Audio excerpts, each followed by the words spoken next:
अस्सलामुअलैकुम। ਅਸੀਂ गरीब लोग हाँ। 2 मेरे बच्चे ने किराए ਤੇ ਅਸੀਂ ਘਰ ਲਿਆ। 7000 ਰੁਪਏ ਦਾ ਕਿਰਾਇਆ ਦੇਣਾ ਹੈ। ਮਾਲਕ ਨੇ ਘਰ ਨੂੰ ਤਾਲਾ ਲਾ ਦਿੱਤਾ ਹੋਇਆ। ਅਸੀਂ ਕਿਸੇ ਦੇ ਘਰ ਰਹਿ ਰਹੇ ਹਾਂ ਤੇ 2 ਦਿਨ ਤੋਂ ਮੇਰਾ ਸ਼ੌਹਰ ਘਰ ਨਹੀਂ ਆ ਰਿਹਾ।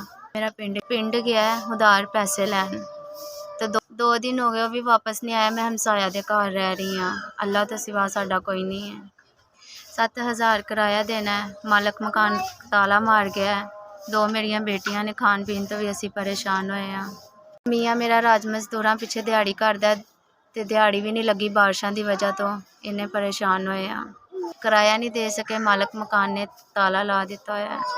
ਮਿਹਰਬਾਨੀ ਸਰ, ਅਸੀਂ ਗਰੀਬ ਲੋਕ ਹਾਂ, ਸਾਡੀ ਮਦਦ ਕਰ ਦਿਓ।